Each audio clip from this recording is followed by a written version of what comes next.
This video is going to be a long overdue ode to the goddess Mother. And this video it is a very special time to do this video, as I have just witnessed a woman, my wife, giving birth in the most unbelievable experience I could have ever possibly fathomed. And my imagination is strong. I tried to imagine what this baby would look like. It was impossible until I absolutely saw her. My visionary skills were null when it came to trying to see, and we saw ultrasounds and all this stuff. It was the most unbelievable, beautiful experience, and it made me totally think about women, goddesses, mothers, everything in an entirely different way. And I've always had just an unyielding respect and love for my mother, my grandparents, my family, women in general. But it got taken up 1,000 times, maybe infinitely, after seeing this, and it strung a lot of things together and made me really realize why these ancient cultures that we keep seeing all this beautiful architecture and all this amazing angelic art, goddess beautiful art, all these statues, all these ornate things, all these ways to beautify the women, all these jewels, all these stories about them, all these ancient legendary women, so many things, and it all makes sense now. I do not believe, I believe maybe in the recent past women have been suppressed, but in our distant ancient past, women, I think, were just treated absolutely breathtakingly, like the goddesses that they are, and I'm willing to believe they ran the show. And this is the way in Egyptian, I'm going to show you some different images of birthings throughout time, because what an experience, what an absolutely unfathomable miracle to be able to give the gift of creating another life form. There is nothing more spectacular. It is impossible to imagine getting taken to another pinnacle or another peak. And this has been done all over time, and they did it, with a lot of different ways throughout time, and using gravity like the Egyptians, and now they do it all kinds of different ways, and the methods have always been changing and been trying to figure it out, but one ingredient remains the same, and it is the mother. These women go through so much pain, so much suffering for something so incredible, to perpetuate the species, to do the ultimate act of creation. I could create 1,000,000 artworks and I could never make them come to life like this. And the body just does it. Everything sets itself in motion, from the stars to the earthly realms to the weather patterns. Every single thing is a factor. The food, especially, that's intaken, and everyone, the community becomes a thing. The process at the end was a community experience. I'll never forget those other women and midwives who were in the room. That is remarkable. They did an incredible job. It was a sacred, holy experience that I really feel everyone should embrace and have. And it's incredible. Can't even fathom what it will bring in the future.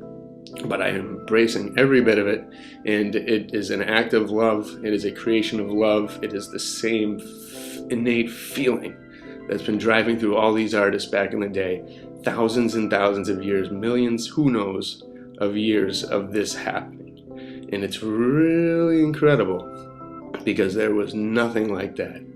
And these women deserve the ultimate respect, and that's why I believe throughout time they have. We've been a lot confused in the realm of our past generations, because the media has just been a weapon.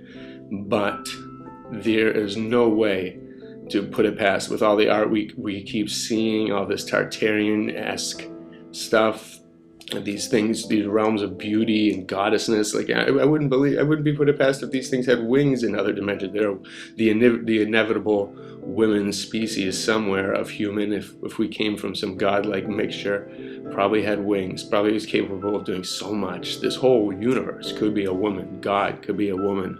Who knows? Like, all these things. So many depictions, so many beautiful things, and the baby really is like that. A bodhisattva, a Buddha, just ready for incredible change, ready for a beautiful experience, and embracing perfection, and bearing them in perfection, and breeding them and bringing them up in perfection is the ultimate goal. And I even had a lot of other theories that were kind of interesting that this made me think, because of this thing, the linea negra, the negra linea it's called. where the women develop a black line kind of along the belly. And it made me think of the galactic rift and the galactic center when we can see it and we look up to the stars on the darkest of nights. And, you know, what if we're on the placenta of some giant woman being, and we're looking up at the womb up there, the inside of the belly of some giant thing just waiting to give birth, or waiting to grow so that it can give birth. Who knows? Oh my God. A little worked up. This is an intense topic. But now I'm going to get to some of this. So I'm going to show some pictures of some women throughout time from this book.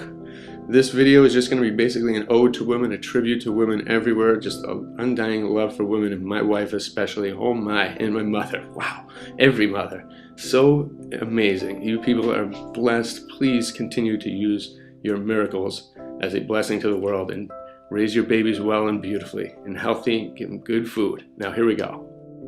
So this is the book, and it's got some amazing art and some amazing women throughout time, and I'm just going to read because I translated the sentences below. So this one says, Marianne May dies victorious of fortune, injustice, and tyranny, and leaves to Herod the torture of La Lucia and of conscience, which serve him as furies.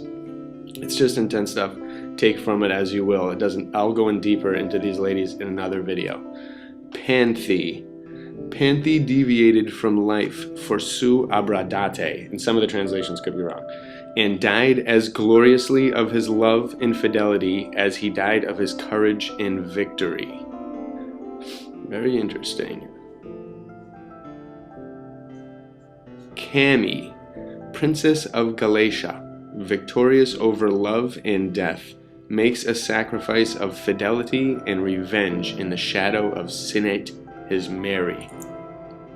So some of the text translation could be a little tiny bit wordings off, or just might be the way they word it, who knows. Artemis learned to have exhausted nature and tired of the arts, to perpetuate the devil in the memory of Mausoleum, his ashes, and made him a second monument of his body. I have no idea what that means, but that was the translation. That's great art. I love the art. Monime, woman of Mithridates, frees herself from the tyranny of fortune, and satisfied by a courageous death to the despair and the jealousy of his Mary. So some of these, I'm not sure how, who knows? These are just very famous goddess women throughout time. Zenobi, reign of the Palmyrenians, victorious over the royals and the lions, hardens the children on the hunt, and trains them by her example to valor and to victory. Very interesting. Love the art. Lucretia, raped by Tarquin, washes her misfortune and the reputation with her own blood, and by a courageous death gives birth to Roman freedom and to the Republic. So these women some of them were very heroic. I think they all pretty much were. That's why they're mentioned in this book, just for different reasons, who knows, but they accomplished a lot. Cleli and the companions draw the camp of Porphine by the boldness of their follow, and bring joy and peace and glory to Rome. They're peacemakers. They're loving. See, I believe they were so powerful, so respected at times. Porci, which I think means pig, but it says pig at the lake of hot coals, to go after her Mary, and by the boldness and publicity of her death equal the reputation of Caton and the glory of Brutus. So my translations are definitely a little bit off, but I'm gonna go. It makes me want to go deeper into many of these. All right, Ari strengthen her Mary against death, and by trying an example of hers, teaches her that one dies without pain when one dies with courage. So she must have been a badass. I am not sure what she did, but wow, probably something intense. Pauline, resolved to die with Seneca, makes the veins pluck, and leave posterity a perfect example of constant and heroic love. So again, this language could be just a whole nother style. I'm just not totally getting, but a lot of it sounds mixed with beautiful and triumphant and hardship. Judith, assisted by the guardian angels of the people of God, defeated all of Assyria by the defeat of Holofernes, and by the deliverance of Bethul conferred all of India. That's great. I love how they're very connected with India, these types of goddesses. Look at her head she's got in her hands. Wow. Isabel de Castile, my special one. Isabel de Castile sucks the venom in the peril of the plate of her Mary, desperate for medicine, and shows by healing that love is the master of life and death. Whew, beautiful Isabel. La Pucelle, the maid sent from God to the aid of France, enters Orleans besieged by the English, and for the freedom of this city gives beginning to the deliverance of the state. So these women were like the George Washingtons times thousands, and just like the Joan of Arc's times billions, and all these. Lahel, or Yael, achieves the victory of Deborah, and the freedom of the people of God by the death of Caesar, general of the Canaanians, whom she kills with a nail in her tent. Wow. Yeah, these women were some tough women, and they inspired, I'm sure, a lot of the people at that time and throughout time. Mary Stuart, Queen of Scotland, suffered martyrdom for the Foy, and by the constancy of her death, renewed in these last times the examples of the old church. Wow.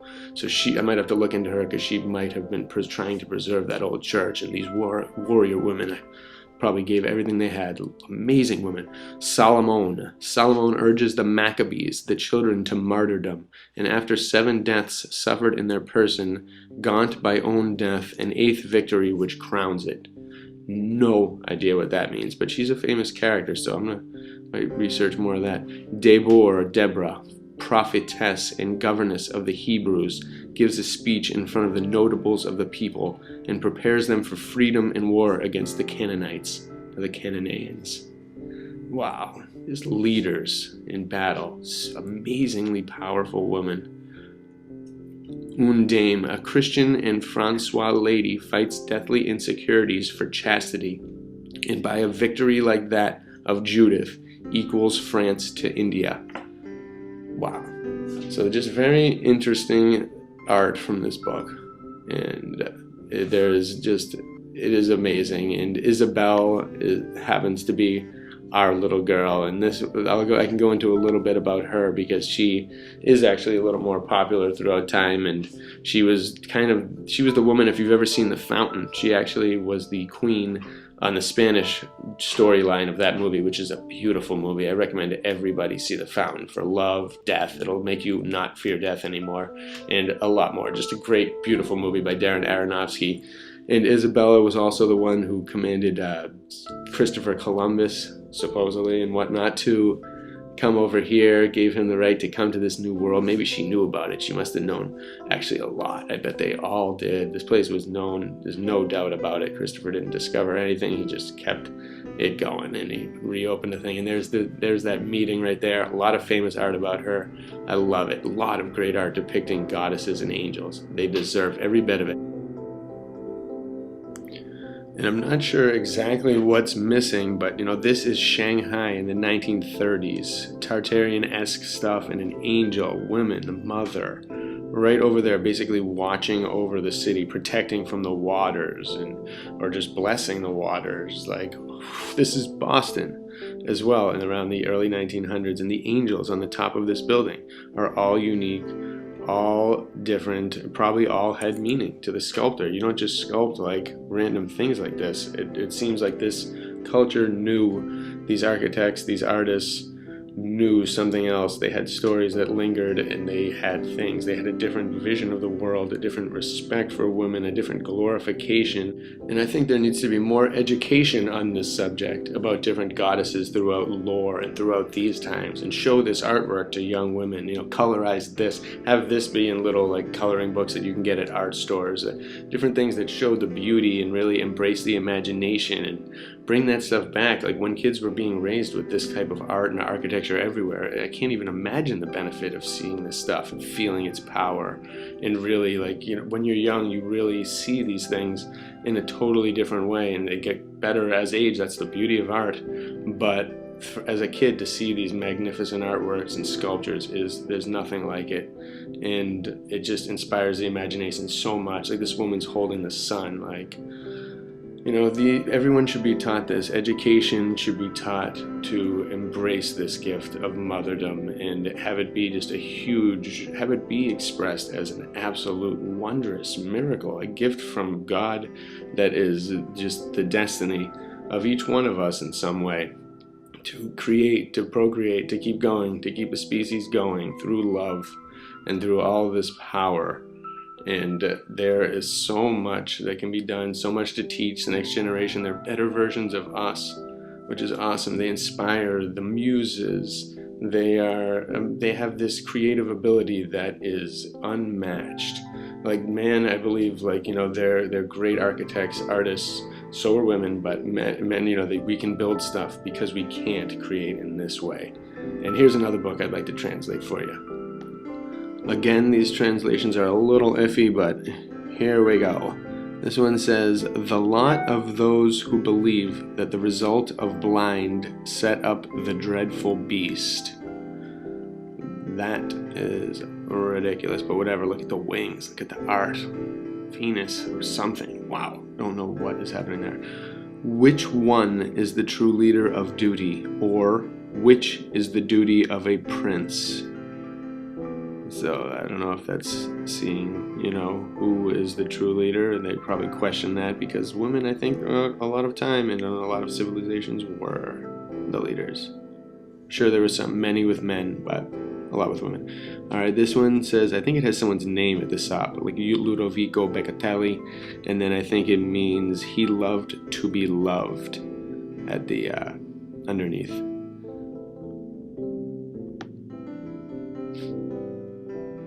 And then this one says, penetration, to respect the diligence anyone can barrier. Not sure about that one, but I love the art. Again, the scales of justice, swimming with or taming the beast, the tower in the distance, always awesome art. The greatest gift of loyalty, fix the deepest love is past, the culture all duly. Again, no idea. Different languages. I believe this was from the 1600s, and just random books I found, and then just wanted to translate some random things. And then lastly, security, absolute harmlessness, and that's the power of the mother. She controls, you know, it feeds the child and is the nourisher, the bearer of life. It grows from an egg that existed when she was a baby. There's so much miracle involved with this, and then the timing involved of the conception and the way it grows, and when the baby starts to grow and it has just electricity going through it.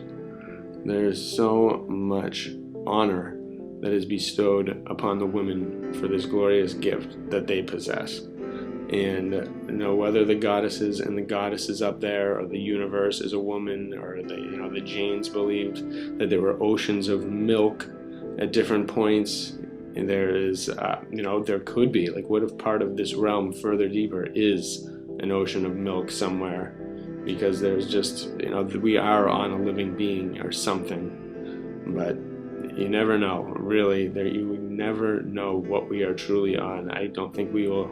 I hope we find out someday, but I think all the symbolism and things like guide towards it, and a lot of the different ancient practices, and maybe they knew, and all this stuff got buried and has been getting destroyed, and it's been changing, and there have been a lot of battles for women in our modern times, and all in hope that they get what they deserve, that respect, that ultimate respect of being a mother, of being capable of doing this, and then doing it, taking this task upon yourself, no matter what it costs. Like, the love that they have for their child is unmatched, and it is a blessing, an absolute blessing, and no wonder why all these artists, everyone honored it throughout time. They always had women's pavilions at the the expos back in the day, they always like really honored them, treated them with respect. Everyone was always dressed nice in the pictures that we can see, and Mary is just respected through all cultures as just a master goddess, the mother of Jesus. You know, there's an amazing amount of respect that these goddesses all deserve. And so everybody go out there and love the women around you. Just be so nice to them. Give them whatever they want. They are so nice. And just remember that we were all babies. We all came from that process. Every single one of us survived. If you're hearing me, you survived. And you know, we need to gain everything back and honor these women again every day. So bless you all out there, every single one of you. Just to take your beautiful motherly gift and embrace it, every second of it. And this is my wife's art. Absolutely breathtaking. Enjoy some more beautiful art here as I get ready to go and hang out with our newest creation. So bless you all. Erin, I love you so much. Bella, you are the greatest. And everybody out there, please fulfill your destiny, whatever it is. Go for it. Bless you all.